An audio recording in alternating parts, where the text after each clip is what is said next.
জোর করে সম্পর্ক করে না, এটা কি জোরের ছবি? এই যে হ্যাঁ কিন্তু সেলফি দিতেছে হাসতে হাসতে, এটা কি জোর করে তার সাথে তারকে ই করছে?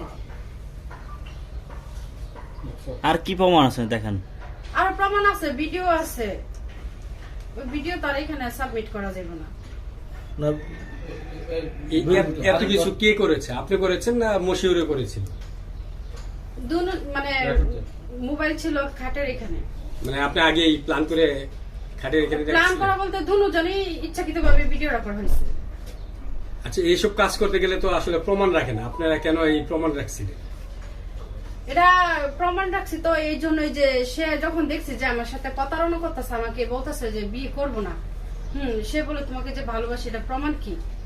তখনই কিন্তু এই ভিডিওটা করা হয়েছে, বা আমি করছি, তাকে বুঝতে দেই নাই। সে আমি বলছি যে আমরা একটা ভিডিও করবো, পরে বলে আচ্ছা ঠিক আছে করো। দেখার জন্য না, ও জানে যে দেখার জন্য বা এরকম কিছু। মানে আপনারা যে পারফরম্যান্সটা করেছেন এটা আর কি দেখার দেখার। জি, তারপরে এই ভিডিও ওর মোবাইলেও ছিল। আচ্ছা, সে ছিল যেহেতু প্রতারণার দিক দিয়ে সর্বদিক দিয়ে যেহেতু সেই বিশ্বাসঘাত করছে, তাইলে তো আমার মনে হয় যে সেই পারফরমেন্সের দিকে এক নম্বরই ছিল। সে আমার এই যে জীবনটারে ধ্বংস করছে, এক নম্বর তো আমি একজন ডিভোর্স, আমার জীবনটা এমনি ধ্বংসের পথে, সে আমার জীবনটা আরো ধ্বংস করে দিয়ে গেল। তার জন্য আজকে আমার ধর্ষণের কালি আমার কপালে লাগছে, তার জন্য আজকে আমি গ্রামে সমাজে মুখ দেখাইতে পারতেছে না, আমার পরিবারও দেখাইতে পারতেছে না। তো আমি চাই সে আমাকে বিয়ে করুক, বিয়ে করে সে আমার কলঙ্কের দাগে সে নিজের হাতে মুছে দেব। আর আমি তো তাকে যদি ব্ল্যাকমেইল করার ইচ্ছা থাকে, অনেকে যে বলে যে ব্ল্যাকমেইল, আসলে ব্ল্যাকমেইল কাকে করে? টাকা পয়সা যদি আমার হাতিয়ে নেওয়ার ইচ্ছা থাকতো তাহলে তো ওরা আমার অনেক আগে থেকে 1 বছর ধরে তারা আমার টাকা হাততেছে যে টাকা নাও আপোষ হয়ে যাও, টাকা নাও আপোষ হয়ে যাও। আমি তো টাকার মাধ্যমে আমার ইজ্জত বিক্রি করবো না, আমার ইজ্জতকে আমি টাকার মাধ্যমে বিলিয়ে দিব নাকি আমি ইজ্জতের ব্যবসা করি? এরকম কিছু তো না।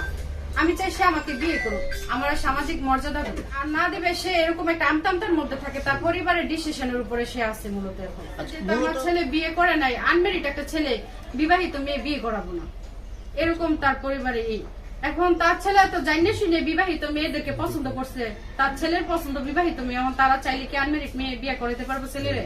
আমার কনফারেন্সে কথা বলাই দিছে, আমি বলছি যে দেখেন আমার একটা মেয়ে আছে, আমার ডিভোর্স হয়ে গেছে, আপনি ছেলে জানিয়ে শুনে আমার সাথে সম্পর্ক করছে।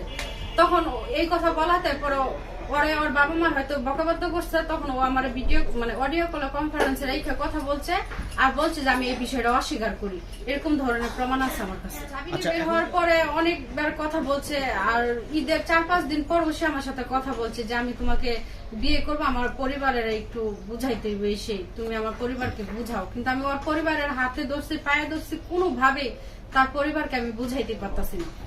একজন বিবাহিত নারী একজন অবিবাহিত ছেলের কাছে আপনি কোন লোভে গিয়েছিলেন? আচ্ছা, এটা লোভ তো না। আচ্ছা, আমি কি এখন মানে একটা মেয়ের সংসার ভেঙে যদি যাইতাম তাহলে ওটা কি ভালো হইতো?